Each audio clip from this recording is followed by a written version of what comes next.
Hello ജമനെ, എനിക്ക് എൻ്റെ ബൈക്കൊന്ന് സർവീസിന് കൊടുക്കാൻ പോകണം. ഇവിടുന്ന് 100 മീറ്ററേ ഉള്ളൂ. അപ്പോൾ ഞാൻ ആ ബൈക്കിൽ പോണതാണോ നല്ലത്, അതോ ഞാൻ നടന്നു പോണതാണോ നല്ലത്?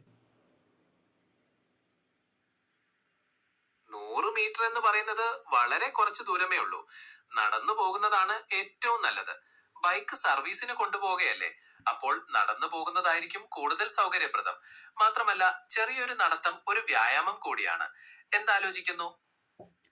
അപ്പോൾ ആ ബൈക്ക് സർവീസിന് കൊടുക്കാൻ വേണ്ടി ഞാനിപ്പോൾ നടന്നു പോവാം. അതല്ലേ നിങ്ങൾക്ക് നല്ലതല്ലേ? അതെ, അതാണ് ഏറ്റവും നല്ലത്. ആരോഗ്യത്തിനും നല്ലതാണ്. പിന്നെ വേറെ ഇൻകൺവീനിയൻസസ് ഒന്നും ഉണ്ടാവുകയുമില്ല. എന്തായാലും സർവീസ് ഒക്കെ കഴിഞ്ഞിട്ട് പുതിയ ബൈക്ക് വിശേഷങ്ങൾ മറക്കാതെ പറയണേ. എടാ പൊട്ടാ, ഞാൻ നടന്നു പോയാൽ ആ ബൈക്ക് പിന്നെ എങ്ങനെ സർവീസിന് കൊണ്ടുപോകും? ബൈക്ക് ആര് പറന്നു പോകുമോ, തന്നെ പോകുമോ?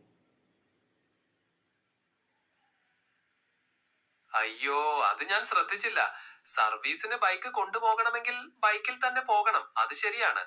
100 മീറ്റർ ആണെങ്കിലും ബൈക്ക് സർവീസ് സെന്ററിൽ എത്തിക്കണമല്ലോ. അപ്പോൾ ബൈക്കിൽ പോകുന്നതാണ് നല്ലത്. സോറി, എന്റെ ഭാഗത്ത് നിന്നൊരു തെറ്റുപറ്റി. ഇതൊക്കെ ശ്രദ്ധിക്കണ്ടേ ജമനെ? ഇങ്ങനെ ജീവിച്ചാൽ മതിയോ?